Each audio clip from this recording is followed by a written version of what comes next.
The ground itself has been a hidden architect of our most sacred spaces. For thousands of years, earthquakes have done more than just destroy. They have silently shaped the very form and philosophy of temples, churches, and mosques across the globe. This is a story of a hidden dialogue, one where human faith and fear met the raw power of the earth, and out of that conversation rose structures of astonishing resilience. You will discover how ancient builders, from mountaintop citadels to ancient capitals, developed earthquake-resistant designs through a blend of spiritual intuition and brilliant pragmatism. How did a Japanese pagoda and an Inca fortress, worlds apart, arrive at similar solutions to the same terrifying force? What secret language of stability is written in stone, wood, and ceremony? By the end, you will see the world's sacred landmarks not just as monuments to the divine, but as ingenious answers written in architecture to one of nature's oldest questions. What do you think it means to build for eternity on ground that is never still? To build something permanent, you first have to understand what you are up against. For our ancestors, the trembling earth was not a geological event. It was a message, a sudden, violent roar from the world below, shaking the very foundations of life, could only be the work of powers beyond human understanding. Across continents and cultures, a shared interpretation emerged. In Japan, the massive catfish Namezu was said to thrash in its subterranean prison, causing the land to convulse. The ancient Greeks believed Poseidon, the earth shaker, was striking the ground with his trident. For the Maya, it was the movement of the gods who carried the world on their shoulders. And in countless other traditions, quakes were seen as the anger of deities, the restlessness of ancestral spirits, or a sign that the cosmic balance had been disturbed. This interpretation was more than just myth. It was a framework for survival. If the ground shook because the gods were displeased, then the logical human response was not merely to rebuild stronger houses. It was to communicate, to appease, to honor. This primal need to connect with and calm these immense powers became the bedrock, the very first cornerstone, upon which sacred earthquake-resistant architecture was built. The drive to construct a temple or a pyramid was not initially about physics. It was about metaphysics. It was an act of dialogue, a desperate and hopeful attempt to create a space so holy, so perfectly aligned with the divine will that it might be spared. Or better yet, that its presence might help keep the volatile earth at peace. So the earliest innovations in stability were often wrapped in ritual. The choice of a sacred site, the alignment with celestial bodies, the specific materials gathered in ceremonial ways, all of these were seen as essential to the structure's strength. The builders were not just masons, they were intermediaries, and their blueprints were prayers in stone. This profound fear, transformed into reverence, is what compelled humanity to look at a landscape shattered by tremors and dream not of simpler buildings, but of grander, more eternal ones. This profound conversation between faith and physics found one of its most elegant expressions in the forests and temple courtyards of Japan, a land where the earth speaks often. Japan's architectural history is a long lesson in graceful resilience. Here, builders faced a paradox. Their spiritual heart, Buddhism, called for towering pagodas that reached toward the heavens, symbols of ascent and enlightenment. Yet the very ground those towers stood upon was famously, perilously unstable. The solution they crafted over centuries was not to fight the tremor, but to dance with it. Look at the 5-story pagoda at Horyu-ji, a structure that has stood for well over 1,000 years, through countless tremors that have flattened modern cities. Its secret is a masterpiece of intuitive engineering, deeply wrapped in spiritual meaning. At its core, running up through the center of the building, is a massive, free-standing wooden pillar called the shinbashira. It does not actually hold the building up. Instead, it acts like a giant pendulum. When an earthquake strikes, the flexible floors of the pagoda can sway independently in one direction, while this heavy central pillar sways in the opposite direction, counteracting the motion and stabilizing the entire structure. The building is built without a single nail, using only complex, interlocking wooden joints that flex and absorb energy rather than snap, and those elegantly curved, heavy tile roofs. They are not just beautiful, they act as massive dampers, their weight helping to steady the sway. What is truly remarkable is how this brilliant engineering is inseparable from its spiritual purpose. That central shinbashira pillar is more than a pendulum. In Buddhist cosmology, it represents the axis Mundi, the sacred center that connects the earthly realm with the divine. The very element that gives the pagoda its physical stability is also its spiritual backbone, the channel between heaven and earth. So when the ground shakes, the pagoda does not just withstand it through clever carpentry. It is seen as performing a sacred, balancing act, its central pillar maintaining cosmic order amidst terrestrial chaos. This was architecture as a living prayer, a wooden vessel designed to navigate a trembling world by being, in both body and soul, perfectly centered. Half a world away from Japan's wooden pagodas, another civilization was writing a different but equally profound answer to the same seismic question, this time not in wood but in stone. In the heart of the Andes Mountains, where the Earth's tectonic plates grind together with immense force, the Inca Empire did not just build on the land. They engaged in a conversation with it. Their sacred architecture, from the fortress of Sacsayhuamán overlooking Cusco to the mountaintop sanctuary of Machu Picchu, is an encyclopedia of seismic wisdom carved directly into granite. Look at any photograph of their walls, and the first thing that strikes you is the breathtaking puzzle of the stonework. Enormous blocks, some weighing many tons, are cut into complex, irregular polygonal shapes and fitted together with such precision that you cannot slip a piece of paper between them. This is the famous Inca polygonal masonry, and its genius is not in its static perfection, but in its dynamic flexibility. The secret is in the joints. Because each stone has a unique, interlocking shape, and because no mortar was used to glue them together, the entire wall becomes a unified, flexible membrane. When an earthquake strikes, the stones in an Inca wall do not crack or split apart. Instead, they are designed to shift, to rock and settle back into place, a process often described as the stones dancing with the tremor. It is architecture that absorbs and redistributes energy rather than resisting it until it shatters. This technical mastery, however, was deeply rooted in a spiritual understanding of the world. For the Inca, stone was not an inert building material. It was huaca, a sacred essence imbued with life force. The mountains themselves were powerful deities. To build was not an act of conquest over nature, but an act of harmony with Pachamama, the living Earth Mother. By fitting stones together without mortar, they were not just creating a stable wall. They were allowing the living rock to breathe and move as the earth itself moved. The structure became an extension of the mountain, a respectful collaboration rather than a defiant imposition. So while the Japanese pagoda sways like a tree with a central stabilizing pillar, the Inca fortress dances like the bedrock itself, its stones finding a new, perfect fit with every tremor. Both cultures, listening to the same terrifying language of the shaking ground, arrived at a similar philosophy through different materials. Build not against the power of the earth, but in respectful dialogue with its eternal rhythm.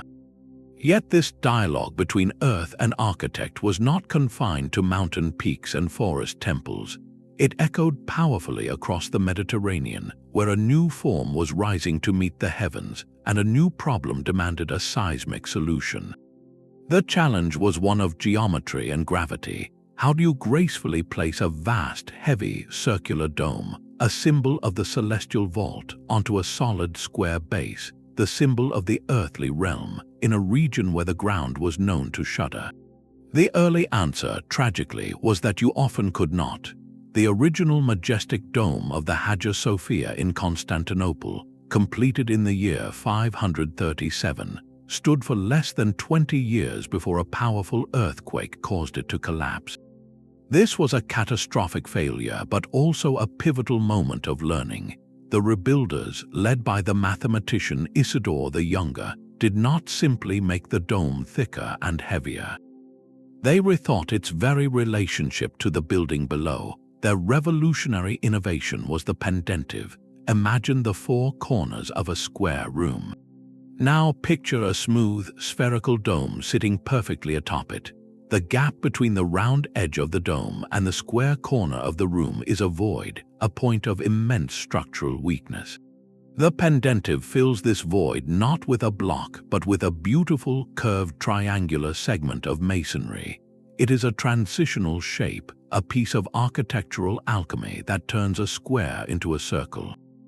But its beauty was deeply functional. This curved, shell-like form acted as a sophisticated shock absorber.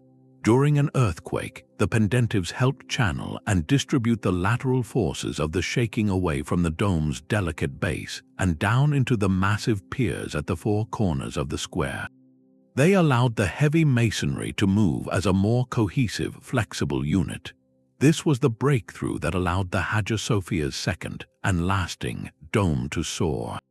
It was more than a construction technique. It was a new visual theology. The eye travels seamlessly from the solid, earthly square up through the flowing, transitional curves of the pendentives to the heavenly perfection of the dome floating above. The architectural solution to an earthquake problem created one of the most spiritually evocative spaces in history, and this knowledge did not stay in Constantinople. The pendentive became the indispensable tool for all monumental dome construction in earthquake zones, from the great mosques of the Ottoman Empire to the Renaissance churches of Italy. Once again, the imperative to build something eternal on unstable ground did not limit sacred architecture.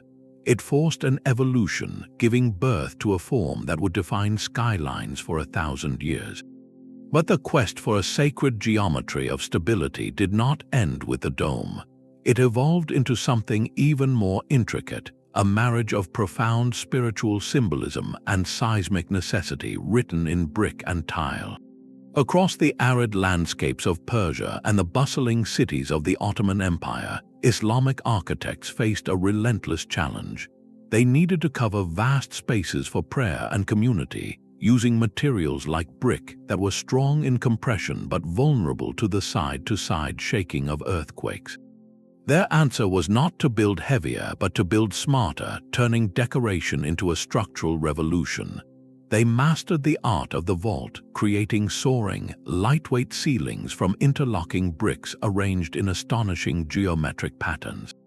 Look up inside a centuries-old mosque in Isfahan or Istanbul, and you will see a ceiling that seems to dissolve into a crystalline forest of stone. This is the Muqarnas, often called stalactite vaulting. It appears as a breathtaking honeycomb-like cascade of tiny, niche-like cells, each one perfectly fitted to the next. For worshippers below, it evoked the celestial canopy, a complex, infinite pattern reflecting the boundless nature of the divine. But for the building itself, it was a masterclass in energy distribution. Each small, curved cell of the Muqarnas acts like a miniature arch, channeling the downward force of gravity along specific crisscrossing paths. During an earthquake, this incredibly complex web of tiny arches and vaults does not act as one solid, brittle slab. Instead, it becomes a flexible, three-dimensional net. The tremor's energy is broken up, scattered, and dissipated along a million tiny intersections, preventing a single, catastrophic crack from forming. The same principle applied to the vast, intricate tilework covering walls and domes. Those mesmerizing star and polygon patterns, based on infinite repetition, were not just beautiful. The geometric grids themselves helped brace the walls, creating a kind of distributed rigidity that could flex without failing. This was the ultimate fusion of form and function, where the deepest spiritual concept, the infinite unity of creation expressed through geometry, became the very thing that allowed a building to endure the chaos of a trembling earth. The architect was not just a builder or an artist, but a mathematician of the divine, writing equations of faith in brick and mortar that could literally withstand the test of time and tremor. While domes soared and pagodas swayed, another civilization chose a different path to permanence, one of immense, grounded weight. In the ancient cities of Mesoamerica, the sacred form was not a spire reaching for the clouds, but a mountain anchored to the earth. The great step pyramids of Teotihuacan and Chichen Itza present a study in profound stability. Their design is the architectural opposite of a slender tower. A broad, stepped platform with a low center of gravity and an enormously wide base, this form is inherently resistant to toppling. When seismic waves roll through the earth, these structures do not flex or dance so much as they simply stand their ground, their massive weight and geometry making them incredibly difficult to tip over. It is a philosophy of resilience through sheer, rooted presence. But the seismic wisdom of these pyramids goes even deeper, quite literally into the ground beneath them. Archaeologists have discovered that many of these monumental structures are not single buildings, but nested ones like stone onions. The Pyramid of the Sun at Teotihuacan, for instance, contains within it at least two earlier, smaller pyramids. This was not merely expansion. It is widely believed that after a major earthquake or other significant event, instead of repairing the damaged outer shell, the community would perform a ceremonial act of renewal. They would encase the entire old structure within a new, larger layer of stone and earth, effectively building a new mountain over the old one. This practice embedded a powerful idea directly into the landscape. Each seismic event, each cycle of destruction, became an opportunity not for loss, but for ritual growth and continuity. The pyramid became a living record of endurance, its very layers telling a story of a community that responded to the Earth's violence not with retreat, but with a reaffirmation of their place upon it. The sacred site grew more stable, more massive, and more significant with each passing generation and each tremor. So while a Japanese pagoda sways like a reed and an Inca wall dances like shifting stones, the Mesoamerican pyramid embodies a different kind of dialogue. It is a patient, monumental conversation where the answer to the shaking earth is a slow, deliberate act of becoming the earth itself, layer by sacred layer, until the temple is not just on the mountain, but is the mountain. Yet this architectural dialogue with the earth was not always a gentle one. Sometimes the conversation arrived as a shout, a violent event that left only rubble and grief in its wake. In these moments of profound loss, a painful but powerful pattern emerged across cultures. A major earthquake did not just destroy a building, it destroyed a known way of building. And in the ashes of a revered temple or a collapsed cathedral, necessity became the mother of revolutionary invention. These seismic catastrophes, as devastating as they were, acted as brutal but effective laboratories, forcing technological leaps that might have taken centuries of peaceful progress to achieve. Consider the fate of the great Gothic cathedral in Lisbon, a structure that stood for centuries as the heart of faith in the Portuguese capital. In the year 1755, one of the most powerful earthquakes ever recorded in Europe struck the city. The cathedral, along with much of Lisbon, was reduced to ruins. The tragedy was immense, a defining moment of hardship for the entire community. But from that rubble arose a new understanding. The architects tasked with rebuilding, influenced by emerging Enlightenment ideas and the stark lessons of the disaster, pioneered a revolutionary new system. They created a flexible, cage-like framework of timber within the stone walls of the new churches, a hidden skeleton designed to absorb and distribute seismic energy. This innovation, born directly from witnessing total failure, became a cornerstone of earthquake-resistant design in Europe. A similar story unfolded half a world away in Nepal. The ancient temples of the Kathmandu Valley, with their intricate wooden struts and tiered roofs, had evolved over generations to withstand tremors. But when a massive quake struck in the year 1934, it leveled many of these sacred sites. The rebuilding effort that followed was not a simple replica. Artisans and engineers studied the wreckage, identifying which traditional joints had held and which had failed. They then refined and strengthened these techniques, blending ancient wisdom with new materials like metal reinforcements. The temples that rose again were not mere copies of the past. They were improved editions, their resilience hard-won through the harsh curriculum of collapse. This cycle reveals a difficult truth. The most profound advances in sacred architecture often came not from a period of calm reflection, but from the urgent, desperate need to prevent such a loss from ever happening again.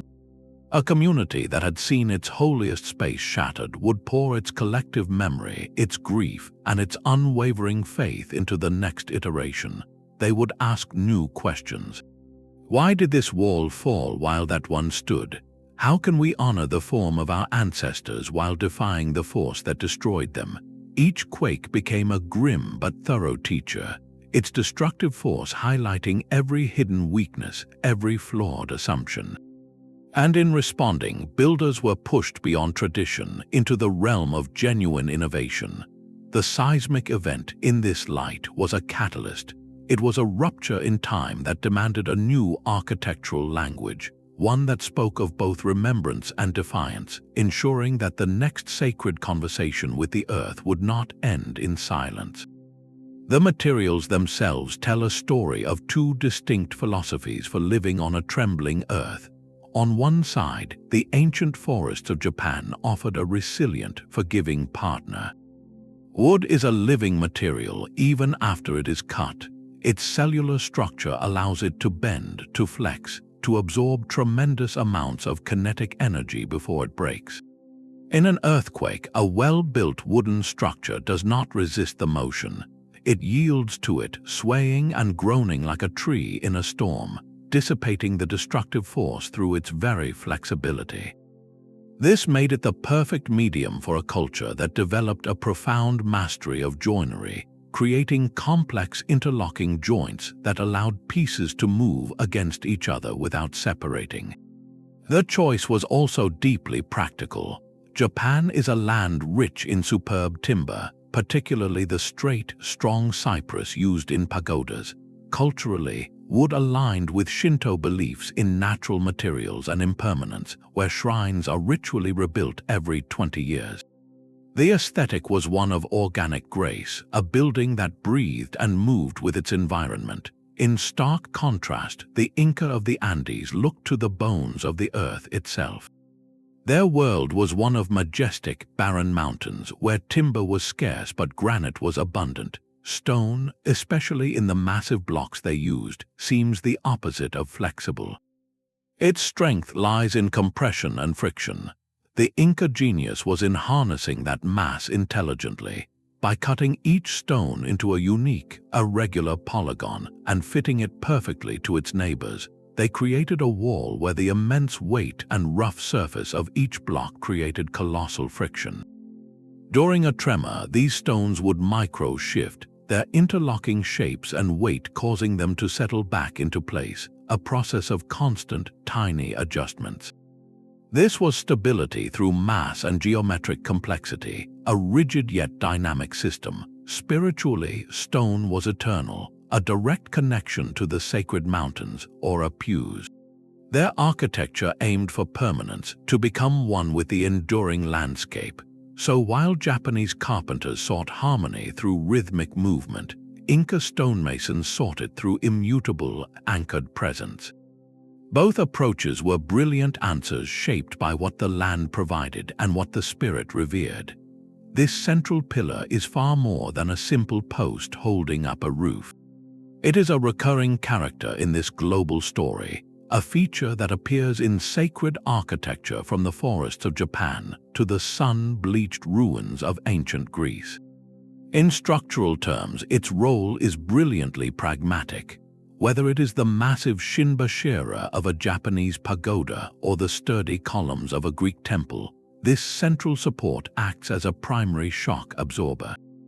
During an earthquake, it is designed to take the brunt of the lateral forces, to sway, to flex, and to channel that destructive energy safely down into the earth, preventing the rest of the building from shaking itself apart. It is the calm, steadying heart amidst the chaos, but its power goes far deeper than physics. Across countless cultures, this same central pillar carries an identical, profound spiritual meaning. It is known as the axis mundi, the world tree, the cosmic axis. It is the symbolic connection point between heaven, earth, and the underworld, the still center around which the entire universe turns. In Norse mythology, it is Yggdrasil, the immense ash tree whose roots and branches hold the 9 worlds. For many indigenous traditions, it is the sacred pole or mountain at the center of creation. In the design of a Greek temple, the inner sanctum often centered around a sacred stone or pillar representing the navel of the world. This was not a coincidence. The very structural necessity of the pillar reinforced its spiritual significance. Think about it from an ancient builder's perspective. You need one strong, central element to give your sacred building the best chance of surviving the next tremor. Where do you place it? Logically, right at the heart of the design. And what could be more spiritually fitting for the heart of a temple than the symbol of divine connection itself? The pillar's physical role as the stabilizer, the thing that keeps the entire structure from collapsing into disorder, perfectly mirrored its cosmic role as the axis that maintains universal order. Each time the earth shook and the pillar held firm, it was not just a triumph of engineering. It was a visible, tangible affirmation of faith. The gods were present, the cosmic axis was holding, and the community was protected. This dual identity made the central pillar a non-negotiable core of sacred seismic design. It was the perfect marriage of need and belief, where the most practical solution to a terrifying earthly problem became the most powerful symbol of celestial stability. The pillar did not just support a roof, it supported an entire worldview, proving its worth every time the ground trembled and it stood unmoved. The genius of these ancient builders often lay in what they chose not to do. They understood that a structure locked rigidly in place would be the first to shatter when the earth moved. Instead, they mastered a counterintuitive art, designing intentional points of flexibility, creating buildings that could dance without falling apart. This philosophy transformed potential weaknesses into brilliant strengths. In Japan, the timber frames of temples and pagodas are assembled without a single nail or metal bracket. The entire skeletal structure relies on a library of intricate, interlocking wooden joints with names like Kigumi and Sashimono. Each joint is a tiny wooden puzzle, carved to allow for a specific, minute range of motion.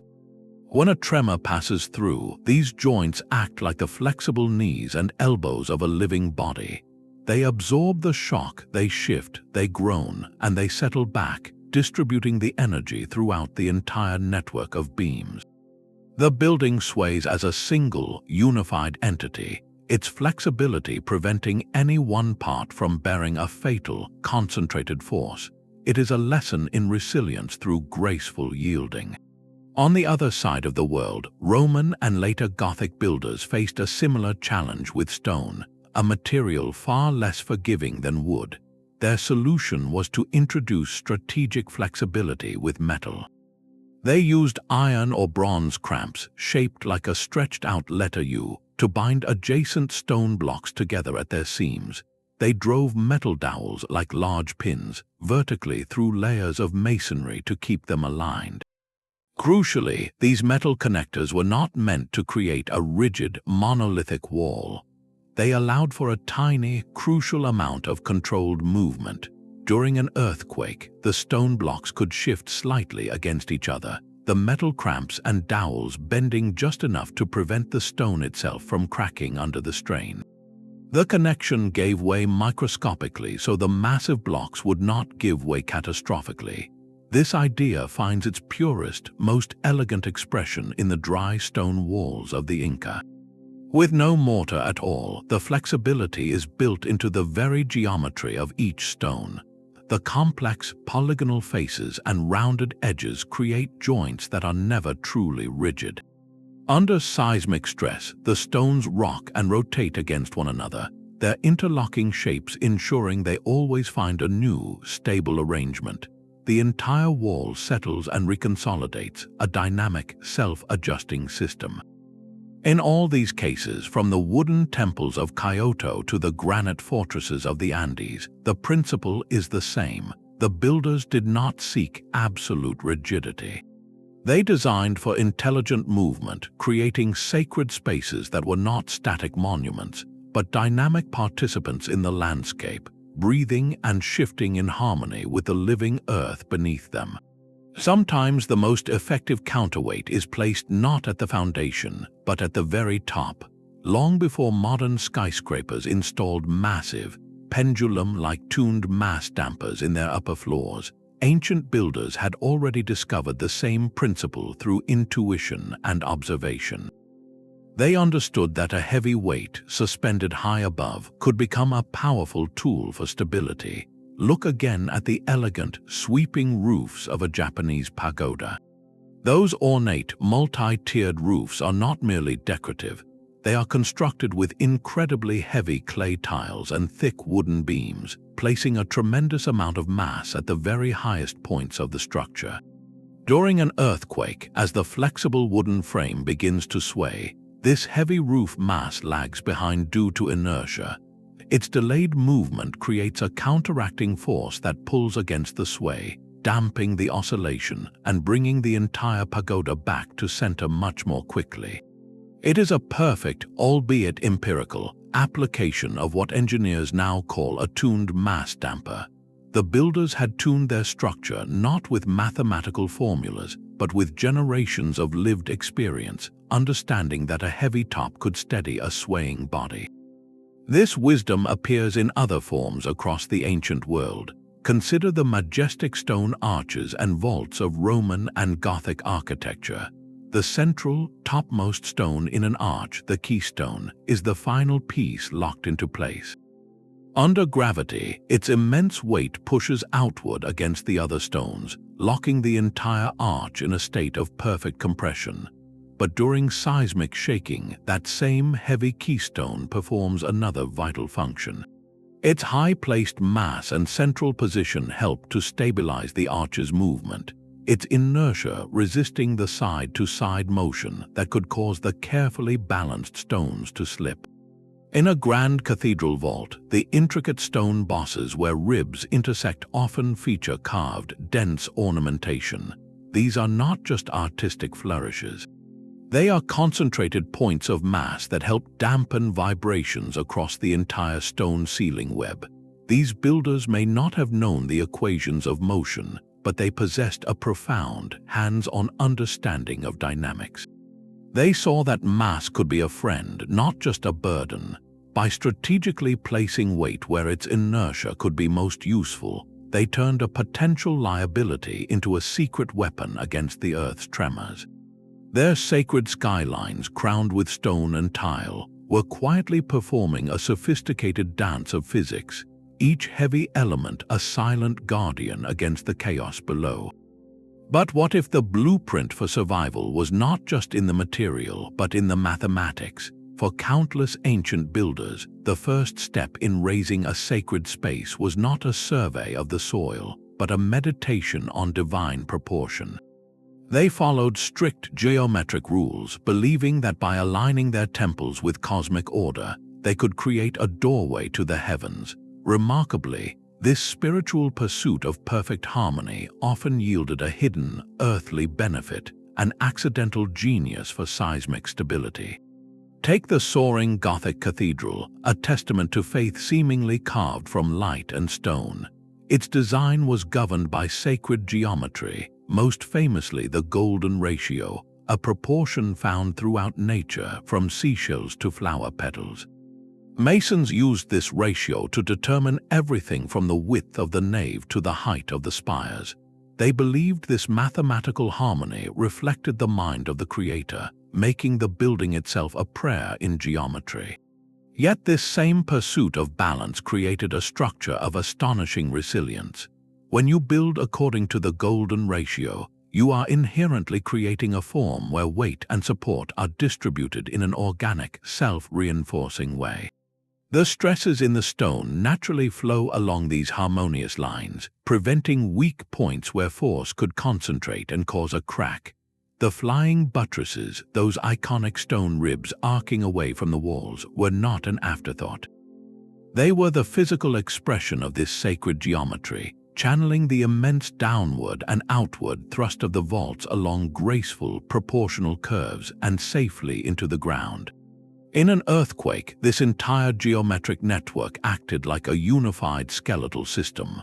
The tremor's energy was disseminated evenly through the preordained pathways of the design, the building swaying as a coherent whole rather than a collection of brittle parts. The spiritual quest for celestial order had, without the builders fully realizing it, written a sophisticated seismic code into the very bones of the cathedral. A similar principle guided the ancient architects of India for millennia. The science of Vastu Shastra is a spiritual blueprint for constructing homes and temples in alignment with cosmic energies and the 8 cardinal directions. Its rules dictate precise proportions, the placement of doors, the location of the central pillar, and even the orientation of the building on its plot. To follow Vastu is to build a microcosm of the universe, a space in perfect harmony with natural law. From an engineering perspective, these rules often produce structures with a symmetrical, balanced layout and a low, distributed center of gravity, features that are inherently stable during ground motion. The mandated thick walls and the strategic use of open courtyards for light and air also contribute to a robust, box-like rigidity that can withstand lateral shaking. The builders were thinking of energy flow in a spiritual sense, of creating a vessel for divine presence. Yet by doing so, they were also managing physical energy flow, the kinetic force of an earthquake, guiding it through a form that was geometrically prepared to receive it. This is the profound, often overlooked intersection. The drive to create a sacred space, one that mirrored the perfect balance of the cosmos, led architects to forms that were not just spiritually resonant but physically resilient. They were solving for eternity in both a metaphysical and a very literal, earthly sense. The earthquake's chaotic force would meet a structure already organized according to a higher, more enduring order. The true test of a culture's seismic philosophy often came not during the tremor, but in the quiet, dusty aftermath. For many traditions, the destruction of a sacred site was not a final verdict, but a call to a profound, ritualized response. This was where faith moved from the blueprint into the hands of the community, transforming rubble into a powerful reaffirmation of belief. In Japan, this concept reaches its purest expression at the Ise Jingu, the grand shrine dedicated to the sun goddess Amaterasu. Unlike the enduring pagodas built to withstand quakes, Ise embraces a different kind of resilience, one rooted in the Buddhist and Shinto acceptance of impermanence. For over 1,300 years, in a ceremony known as Shikinen Sengu, the shrine's main buildings have been meticulously rebuilt from fresh cypress wood on an adjacent, identical plot of land every 20 years. This is not a repair job prompted by damage. It is a scheduled, sacred renewal. The act of rebuilding is itself the core ritual, a symbolic recreation of the universe that ensures the purity and vitality of the sacred space. When an earthquake or typhoon damages other temples, the cultural framework for responding is already deeply ingrained. The destruction is seen not as a failure of the architecture, but as part of a natural cycle, a moment for the community to gather, honor the materials that served and collectively engage in the pious work of renewal. The resilience lies not in the permanence of any single structure, but in the unbroken continuity of the practice. Across the world, in the earthquake-prone regions of Catholic Europe and Latin America, the response to a shattered church took a different but equally powerful communal form.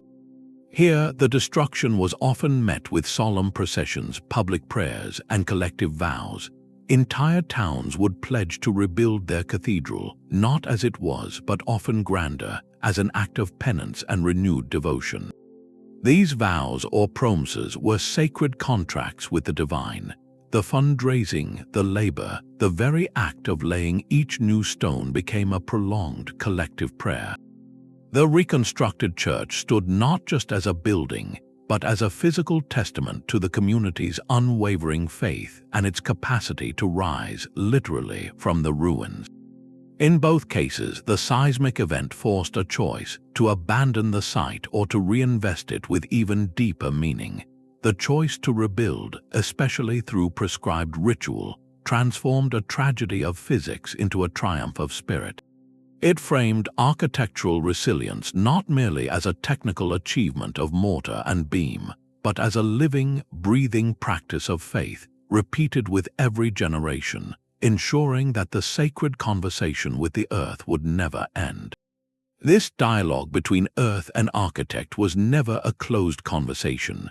When empires expanded and trade routes stretched, the hard-won seismic knowledge of one culture often traveled with them, carried by conquering armies, migrating artisans, or ambitious traders. In these moments of contact, sacred architecture faced a new kind of test, not from the ground below, but from the meeting of minds above it.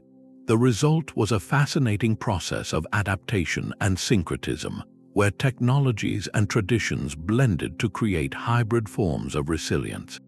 Consider the skyline of Istanbul, a city straddling one of the world's most active seismic zones.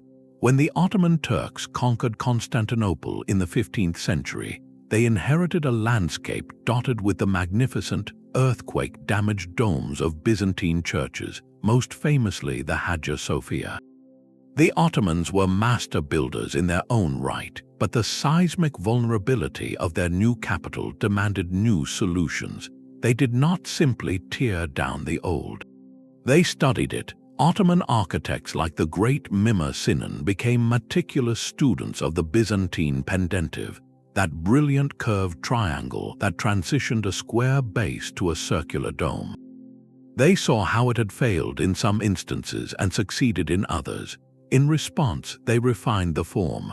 Ottoman mosque domes became shallower and wider, distributing weight more evenly. They perfected the use of half-domes and cascading smaller domes to buttress the central one, creating a more integrated, stable shell. The pencil-thin minarets that flanked these mosques were not just for the call to prayer. They often acted as strategic counterweights and observation towers, their flexibility a calculated part of the seismic design. This was not mere imitation. It was intelligent evolution, a fusion of Byzantine spatial genius with Ottoman structural innovation, all forged in the relentless furnace of Anatolian earthquakes. A similar, though more complex, exchange unfolded an ocean away. When Spanish colonists arrived in the Americas, they were determined to imprint their Catholic faith on the landscape, building towering stone churches as symbols of divine and imperial authority. Yet they were building on land that had been mastered architecturally and spiritually by indigenous civilizations with centuries of seismic experience.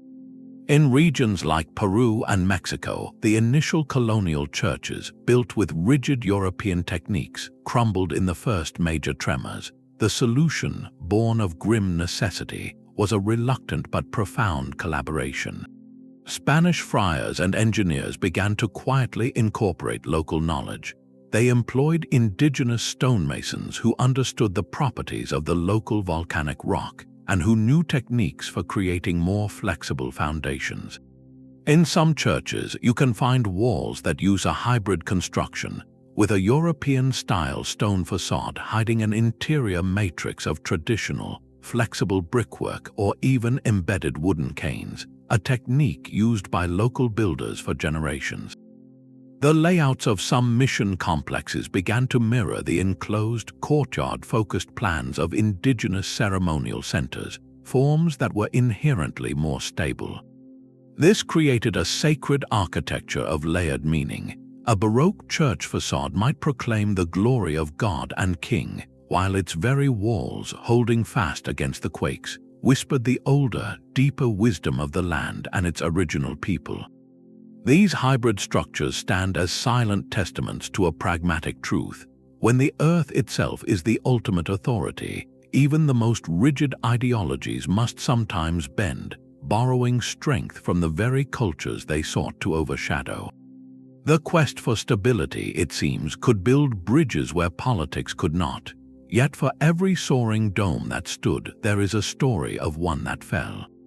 The history of sacred architecture is also a catalogue of quiet failures, structures whose whispered lessons were written in cracked stone and toppled spires. These were the experiments that did not survive the test, and their collapses became the most brutal but effective classrooms for the generations that followed. In the rolling hills of medieval Europe, Romanesque architects sought to create cavernous, awe-inspiring spaces for worship. They built churches with thick, heavy walls and small windows, perfect for bearing immense weight. But in their pursuit of grandeur, they often pushed verticality to a dangerous limit. The bell towers and spires that crowned these churches reached ever upward, becoming massive, top-heavy stones balanced on relatively narrow bases. In seismically active regions like Italy, this was a fatal gamble. When the ground shook, these tall, rigid towers acted like inverted pendulums, their high centers of mass whipping back and forth with terrifying force.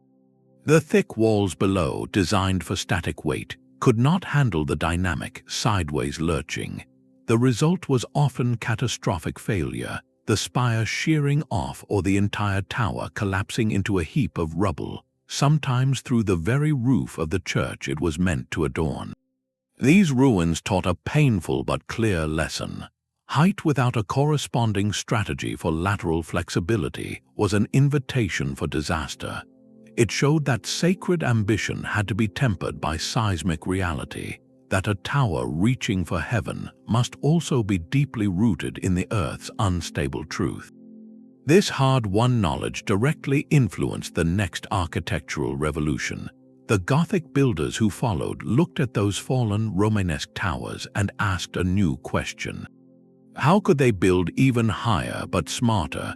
Their answer was the flying buttress, an external skeletal system of stone that acted like a set of steadying hands on the tall walls, channeling the sideways forces of wind and earthquake safely down into the ground.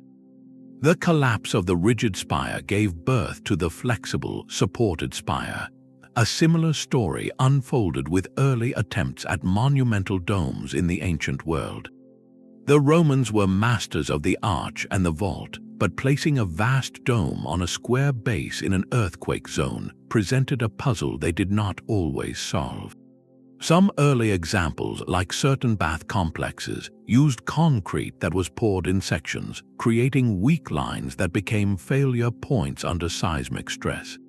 The dome of the Hagia Sophia itself was a second attempt, a rebuild after the first collapsed in an earthquake.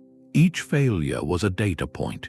It showed where stress concentrated, which geometries were unstable, which materials were too brittle. Builders became forensic architects of their own traditions, studying the pattern of cracks in the fallen masonry to understand the invisible forces that had caused them. A toppled temple spire in Asia might reveal that the joinery at a certain height was not flexible enough. A collapsed section of a Mesoamerican pyramid's facade could show that the outer veneer stone was not properly keyed into the inner fill. These were not seen as mere accidents or acts of God, but as specific technical failures. The community's grief was coupled with a pragmatic determination to decode the problem. What did the wreckage teach us? Which joint gave way first? Which wall fell outward? This meticulous reading of disaster turned every collapse into a blueprint for the future. The silent testimony of fallen stones guided the next generation's hands, ensuring that the same mistake would not be made twice, or if it was, it would be made in a new, instructive way. So while we rightly marvel at the pagodas and pyramids that have stood for centuries, we must also listen to the echoes from those that did not. Their absence is a part of the story too, a reminder that our dialogue with the earth is one of trial and error, where every fallen stone is a question and every subsequent rebuilding an answer. The sacred conversation with the earth was never confined to a single building's walls. To truly protect their holiest sites, entire cities had to listen. Ancient urban planners, guided by priests and elders, understood that seismic safety was a matter of sacred geography. They did not simply build temples where they wished. They placed them where the land itself was most steadfast, often choosing solid bedrock outcrops as foundations for their most important structures. This was not just practical geology. It was an act of profound respect, anchoring the house of the gods to the most eternal, unshakable part of creation. In ancient Jerusalem, the Temple Mount was built upon a massive limestone plateau, a natural fortress of stable rock. This elevated platform provided not only spiritual prominence and defensibility, but also a resilient base in a region known for tremors. The choice of this bedrock was a declaration that the covenant between the divine and the people was built upon the most permanent foundation imaginable. Similarly, in Japan, the original layout of Kyoto, designed in the late 8th century as Heian-kyo, was meticulously planned according to Chinese geomantic principles to channel positive energy and ensure harmony. While not explicitly mapped to fault lines in a modern sense, the selection of the city's site and the placement of its major temples considered the lay of the land, often favoring stable terraces and avoiding obvious floodplains or unstable slopes. The city's grid of wide avenues, while designed for grand processions, also created natural firebreaks and open spaces that could serve as refuge during the aftermath of a quake. This dual purpose is seen even more clearly in the design of ceremonial centers across the Americas. Look at the great plaza at the heart of an ancient Mesoamerican city like Teotihuacan or a Peruvian site like Chan Chan. These vast open spaces were stages for public ritual, connecting the people to the temple pyramids and palaces that framed them. But in a sudden tremor, these same plazas became life-saving voids. Free from collapsing buildings, they provided immediate, designated gathering spaces for the panicked population, areas for triage, communication, and communal shelter. The wide processional avenues leading to these plazas served a similar purpose, acting as clear, unobstructed pathways for escape and for the movement of aid.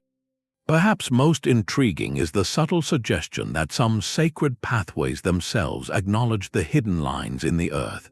While ancient cultures did not map seismicity as we do, they were deeply attuned to landscape features, springs, fissures, and unusual rock formations that often correlate with geological activity.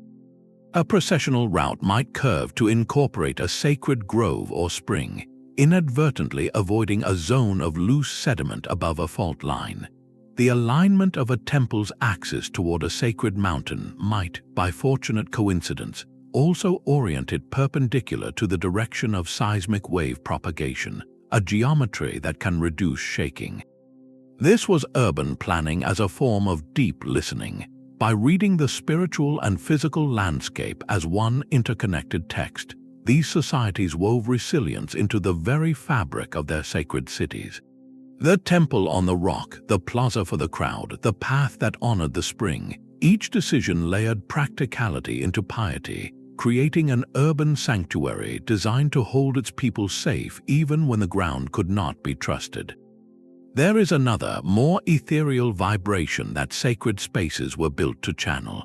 Beyond the brute force of an earthquake, these temples and cathedrals were designed to conduct something far more subtle, the human voice in prayer and song. It is a striking thought that the very architectural features crafted to perfect sound, to send a whisper across a vast dome or make a chant resonate through stone, might have also been secretly fortifying these buildings against the Earth's deeper, more destructive rumble. Consider the Whispering Gallery of St. Paul's Cathedral in London. Its circular wall and domed ceiling are shaped so precisely that a person speaking softly on one side can be heard with perfect clarity on the other, over 100 feet away. This acoustic miracle works because the curved surfaces focus and carry sound waves along their perimeter. Now picture a seismic wave, a vibration of a much lower frequency, traveling through the ground and into that same curved wall. The geometry that so efficiently guides a whisper might also help to scatter and diffuse that powerful, low-frequency energy, preventing it from concentrating in a single, destructive point. The dome itself, a perfect hemisphere, acts as a unified shell. When sound fills it, the dome resonates, creating a rich, lingering reverberation that makes choral music feel celestial. That same hemispherical shape is also exceptionally good at distributing structural stress evenly in all directions, a principle known as a monocoque shell. The form that amplifies a hymn is by its very nature a form that resists collapse. This parallel between acoustic and seismic design appears in the ancient world as well. The steep stone steps of a Mayan pyramid like El Castillo at Chichen Itza were not just a staircase for priests, they create a remarkable acoustic phenomenon. A hand clap at the base produces a sharp, chirping echo that mimics the call of the Quetzal bird, a sacred creature. This happens because the sound waves bounce off the stepped, repetitive geometry of the pyramid's faces in a rapid, cascading sequence. That same repetitive, segmented structure is a classic example of seismic resilience. Each step acts as a separate, stabilizing terrace, breaking up the slope and preventing a single, continuous plane from shearing off during a tremor. The pyramid is essentially a series of smaller platforms, and the gaps between them allow for movement and settling. So the shape that creates the sacred bird's call is also a shape that can dance with an earthquake.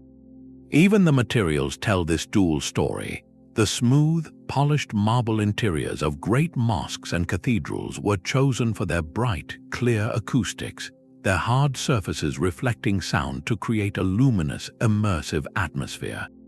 Marble is also a dense, crystalline stone with good compressive strength. When set in a well-designed vault or arch, it can transmit vibrational energy efficiently through its rigid matrix, allowing the entire structure to sway as one cohesive mass rather than a collection of disjointed parts.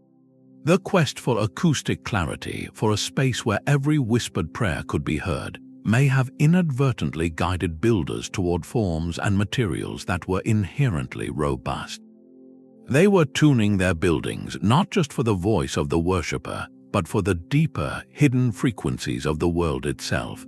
In the end, a sacred space that could make a chant soar might also have been a space quietly prepared to keep its people safe when the earth began to sing a much darker song. Before a single stone was laid, another kind of foundation was built. Across the ancient world, the act of beginning a sacred structure was itself a sacred act, a series of rituals designed to negotiate with the very forces that could later tear it down. These were not engineering solutions but spiritual ones, aimed at anchoring a building in the unseen world as firmly as its footings were anchored in the earth. From the Mediterranean to Mesoamerica, builders performed ceremonies that today we might call foundation deposits. They would lower precious objects into the ground at a building's corners or beneath its central pillar, items like carved stones, ceremonial tools, or vessels containing grain and oil. These were not offerings to the human builders, but to the spirits of the place, the tectonic deities believed to dwell within the rock and soil. The act was a form of polite, reverent introduction, a request for permission and protection. In many traditions, this went a step further with the sacrifice of an animal, often a powerful or pure creature like a bull or a lamb. The ritual was rich with symbolism. The blood, representing life force, was poured onto the ground, a potent exchange meant to nourish and appease the earth's own vitality. The community believed this act would satisfy any restless energies, ensuring the ground would remain steadfast beneath their holy work. These practices reveal a profound psychological layer to seismic resilience. For a people who saw the earth as a living, sentient entity, a trembling ground was a sign of discontent. By performing these elaborate rituals of greeting and gift-giving, they were attempting to establish a covenant, a sacred agreement that this building was welcome, that its presence would bring harmony rather than disturbance. It fortified the community's collective belief in the structure's right to be there, its permanence blessed by powers greater than any tremor. This brings us to the most haunting legends, those stories whispered across cultures of a different, far more solemn kind of offering. Folk tales from Europe to Asia speak of immurement, the ceremonial placement of a living individual within the foundations of a bridge, a city wall, or a temple. The most famous is perhaps the legend of the Bridge of Arta in Greece, where the master builder's wife was said to be sealed within the piers so the structure would stand. While archaeological evidence for such practices in the context of major sacred architecture is exceedingly rare, and historians note these are overwhelmingly legends rather than documented history, their persistence is telling. They represent the ultimate mythological expression of this ancient anxiety. The story conveys a terrible, metaphorical truth that the community believed the stability of their most important structures required an unimaginable exchange, a permanent spiritual guardian woven into the very fabric of the building to hold back the chaos of the earth. Whether through precious objects, animal sacrifice, or chilling legend, these rituals all served the same profound purpose. They were an attempt to solve the seismic problem on a metaphysical plane long before the physical construction began. By seeking to calm the spirits of the earth itself, the community was not just laying a physical foundation, they were laying a psychological one, building an unshakable collective faith that their temple, their connection to the divine, was meant to endure. This faith, this conviction of sacred permanence, may have been the most powerful cornerstone of all. The quest for stability could forge not just new techniques, but an entirely new aesthetic. In the Spanish Philippines of the 17th and 18th centuries, a relentless dialogue with the earth gave birth to a distinct architectural language now known as Earthquake Baroque. After a series of devastating tremors leveled the grand stone churches built in the traditional European style, colonial builders faced a stark reality. The ornate, heavily sculpted facades and tall, slender bell towers they had imported were invitations to collapse. Their response was a pragmatic reinvention of sacred form, where seismic necessity became the mother of a unique artistic style. The changes were profound and visible. The soaring bell towers, which had so often toppled, were redesigned to be shorter, thicker, and sturdier, their profiles lower and more pyramidal to withstand lateral shaking. The once elaborate church facades, cluttered with projecting statues and deep recesses that created weak points, were dramatically simplified. Ornament was not removed, but flattened and integrated into the wall plane, carved in lower relief to prevent it from snapping off.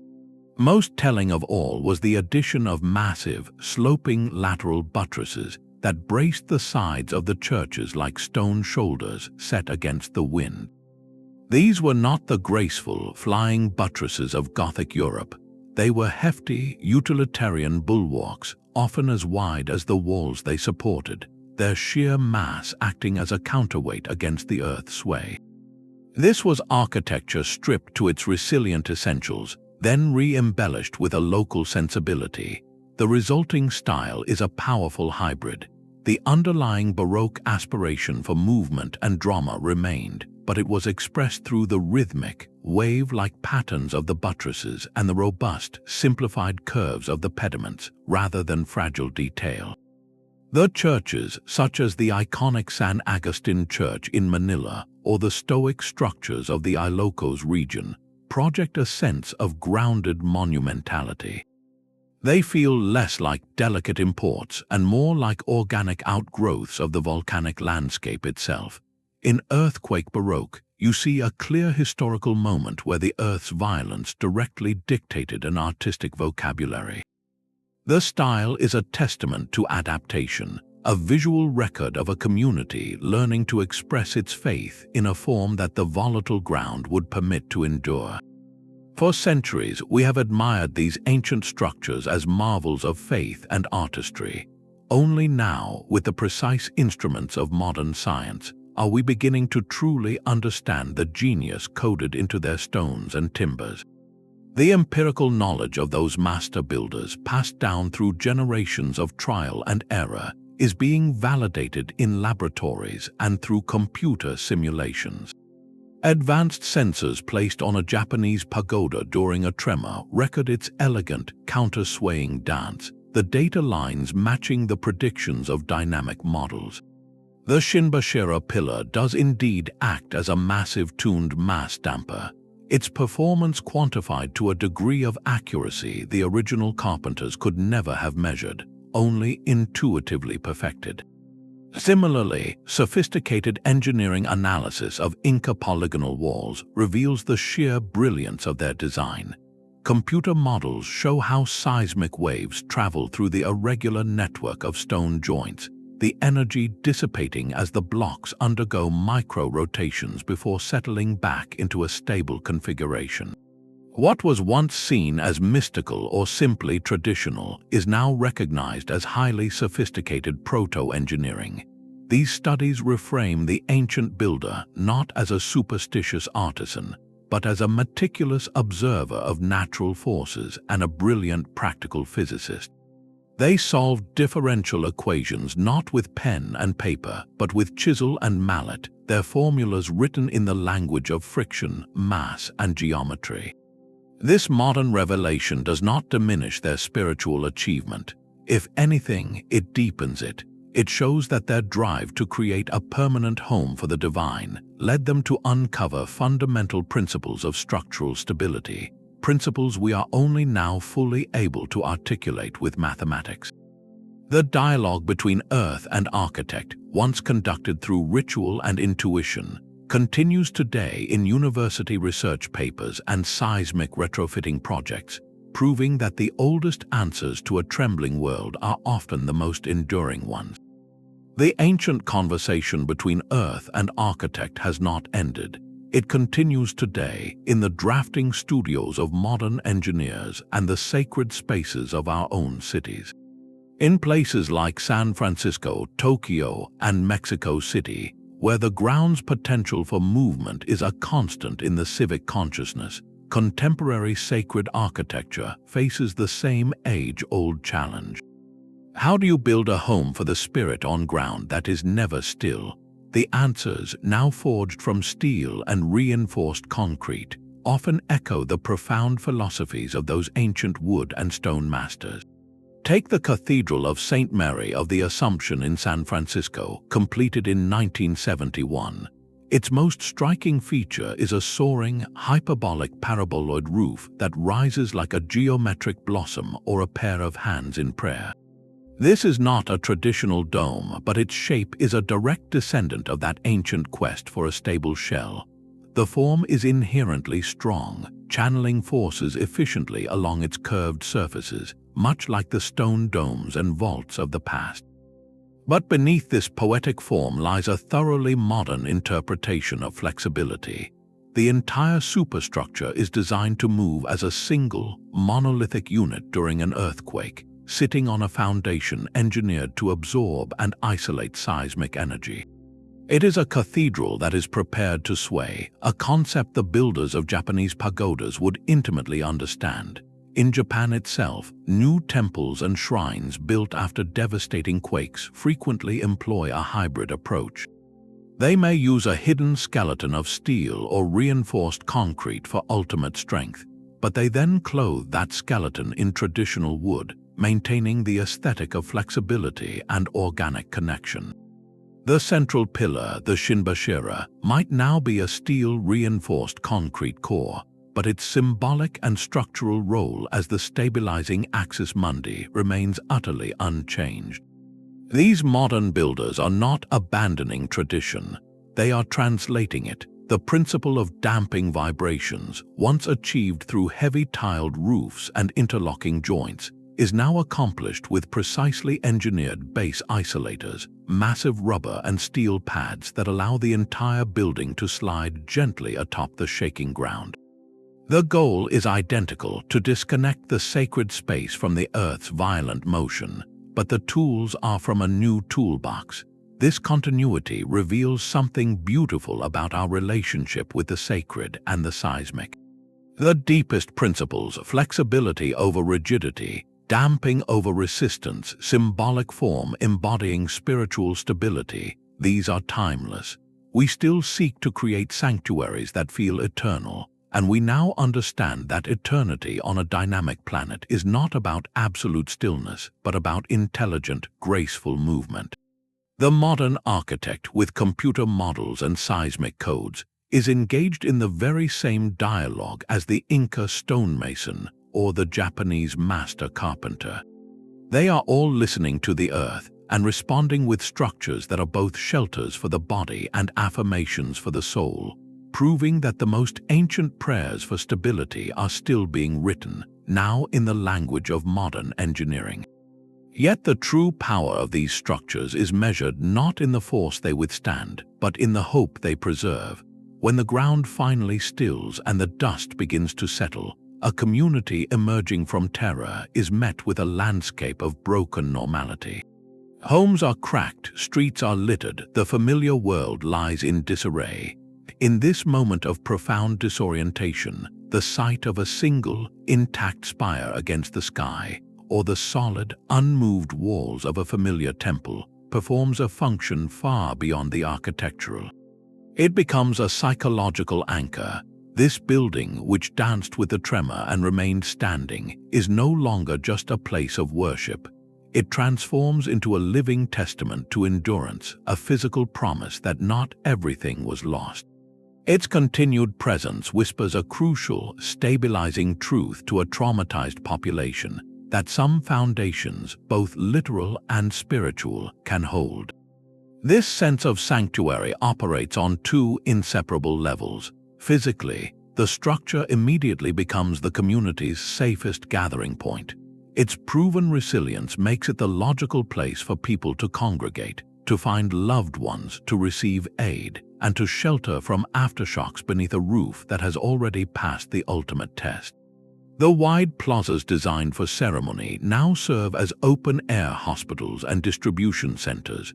The thick walls that deflected seismic energy now protect supplies and offer a rare sense of security.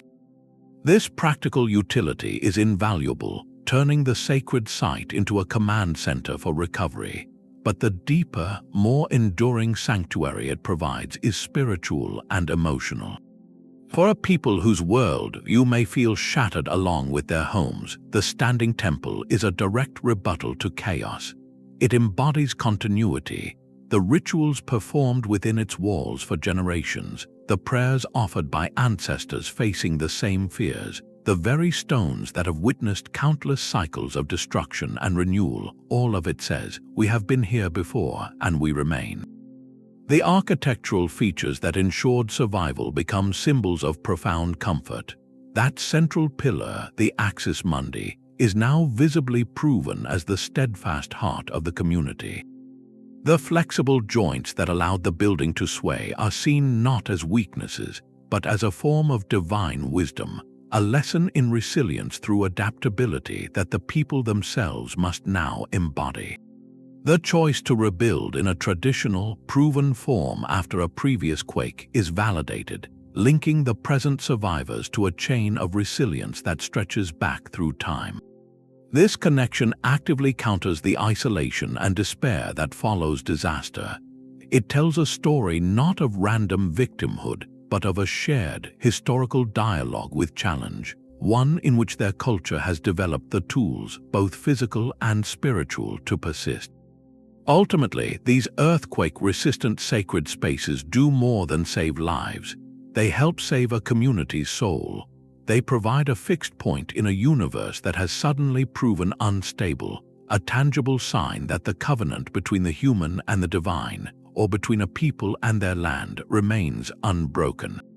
In the long, difficult work of rebuilding that follows, the temple or church stands as a daily reminder. It is a blueprint for recovery, demonstrating that the way forward is not through rigid defiance of nature's power, but through intelligent, respectful harmony with it. The sanctuary it offers is therefore complete, sheltering the body from further harm while gently mending the spirit's fracture, proving that the most resilient architecture is that which holds a community together long after the shaking stops. This constant creative tension with a trembling earth was not the only path to the sacred. To fully appreciate the ingenuity of seismic architecture, we must glance toward places where the ground itself was a promise of stillness. In the vast, unshakable cradle of the Saharan plate, the ancient Egyptians built for eternity on a foundation of profound geological calm. The Great Pyramid of Giza did not need to dance or sway. Its dialogue with the earth was one of absolute, monumental permanence. The architect's primary adversary was not lateral force, but the relentless passage of millennia. Their answer was sheer, unimaginable mass, precision, and geometric solidity. The pyramid's form is the very embodiment of stability, a mountain of cut stone designed to defy time itself because it never had to fear the ground shifting beneath it. This freedom from seismic worry allowed priorities to shift toward the symbolic and the celestial, toward aligning with the stars and achieving a scale that touched the realm of the gods. A similar story unfolds on the stable bedrock of Northern Europe. The great Gothic cathedrals like Chartres or Notre Dame could reach their breathtaking heights precisely because their foundations rested on quiet, ancient continental plates. The engineers' great challenge was gravity, not ground motion. They fought to keep their stone vaults from collapsing inward and downward, leading to the invention of the flying buttress, a solution to vertical and outward thrust. This stability permitted an obsession with verticality, with walls that dissolved into vast windows of stained glass and facades carved with forests of delicate stone filigree. These fragile, intricate details, so vulnerable to shaking, were only possible in a world where the earth itself was not an adversary. In a seismic zone, such a delicate stone web would be the first to shatter. The architectural priorities in these stable regions reveal a fascinating counterpoint. Where the earth was still, ambition could soar unchecked toward the heavens in stone and light. Where the earth was alive, ambition had to learn a different language, one of flexibility, mass distribution, and respectful dialogue with movement. One approach seeks to conquer time with weight and precision, the other to harmonize with force through intelligence and give. Both are profound expressions of human spirit, but they answer fundamentally different questions posed by the ground beneath their feet. So what do all these whispers from wood and stone add up to? Perhaps we can hear them as parts of a single, ancient conversation. From the swaying pagoda to the dancing Inca wall, from the geometric dome to the anchored pyramid, these are not isolated stories of clever engineering. They are different dialects in a unified language humanity developed to speak with the restless earth. Each culture listened to the same fundamental tremor, the same tectonic sigh, and translated it into architecture using the vocabulary their land and beliefs provided. The flexible timber frame of Japan is one dialect, a language of graceful yielding and rhythmic counter-movement. The polygonal stone of the Andes is another, a dialect of mass, friction, and geometric complexity. The sacred geometry of Gothic Europe speaks in the dialect of celestial proportion and distributed force. Yet for all their surface differences, these architectural languages were all trying to say the same essential thing. They were attempts to ask a question of the volatile ground and receive an answer in lasting form. The question was profound. How do we create a home for what is eternal on a foundation that is fundamentally transient? The shared answer was not to deny the Earth's power, but to engage with it respectfully, intelligently, to build a space so attuned to the land's own logic, so harmonized with its forces, that it could contain the sacred without being shattered by the very ground meant to support it. This transforms our view of these sacred sites. They are more than places of worship or feats of primitive engineering. They are frozen dialogues. Every curved roof tile in Japan is a word in a sentence about balance. Every interlocking Inca stone is a clause in a treatise on dynamic stability. The central pillar in a dozen traditions is the recurring theme, the axis around which the entire conversation turns. This interpretation suggests something beautiful about human ingenuity. Faced with a universal threat, our ancestors did not arrive at one single solution. Instead, they composed a rich, global symphony of resilience, each culture contributing its own unique strain of wisdom to the chorus. They prove that the drive to connect with the divine is powerful enough to listen deeply and carefully, even to the most terrifying voice of nature, and to build a reply that stands for centuries. But for all we have learned, these ancient structures still hold onto their deepest secrets. We stand before a temple that has weathered 1,000 tremors, and we can measure its sway, analyze its stones, and admire its form. Yet we cannot fully step into the minds of those who conceived it. This leaves us with a haunting, beautiful mystery. How much of this seismic genius was deliberate, a calculated response to repeated disaster, and how much was the slow, beautiful accident of cultural evolution? When a master carpenter in Japan fit a joint that allowed for flex, was he thinking of the next earthquake? Or was he simply following a tradition passed down from a teacher who learned it from another, in an unbroken chain back to a time when the reason was forgotten but the method worked? The line between intentional engineering and intuitive, ritualized practice is often blurred, lost in the silence between generations. This mystery deepens when we consider the knowledge that has simply vanished. Countless sacred sites did not survive. Their ruins, often just faint outlines in the soil or piles of tumbled stone, are the other half of the conversation. A collapsed temple holds as many lessons as one that still stands if we know how to listen. Archaeologists now carefully study these fallen sites, not just to reconstruct their appearance, but to perform a kind of architectural autopsy. The pattern of the rubble tells a story. Did the walls fall inward or outward? Where are the cracks concentrated? Which decorative elements shattered and which remained intact? A toppled column can reveal the direction of the seismic wave. A heap of roof tiles in a specific location might indicate a fatal weakness in the support system. These silent testimonies from failures are priceless, offering clues about forces the builders ultimately could not overcome, and pointing toward the innovations that might have emerged had the community rebuilt. And so the decoding continues, a collaboration across centuries. Modern structural engineers now work alongside archaeologists, applying tools like three-dimensional laser scanning and finite element analysis to digital models of ancient structures. They simulate virtual earthquakes, watching how stress flows through a digital replica of an Inca wall or a Roman vault. This research often confirms the brilliance of the old ways, quantifying the safety margins that intuitive design provided.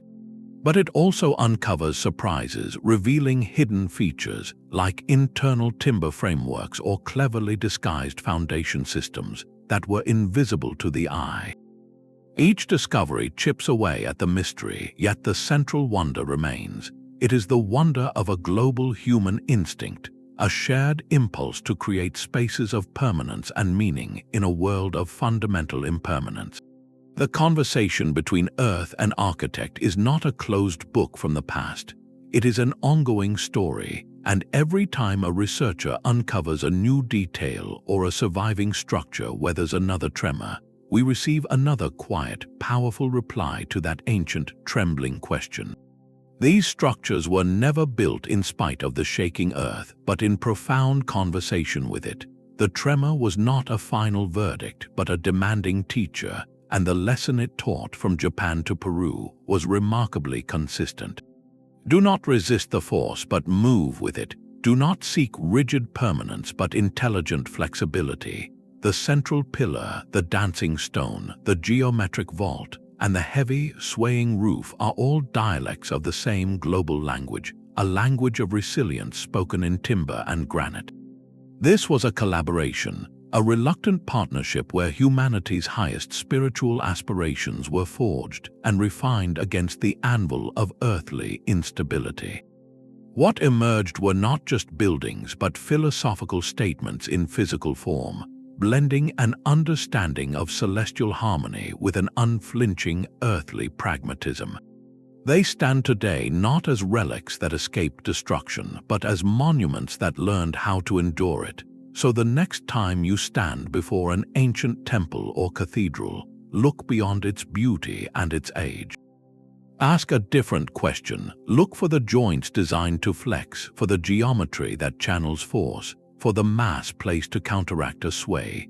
See in its form a memory of the ground's old restlessness and a brilliant, lasting answer. These are our most sacred spaces, yes, but they are also our oldest dialogues with a living planet, frozen in stone and wood, waiting for us to listen.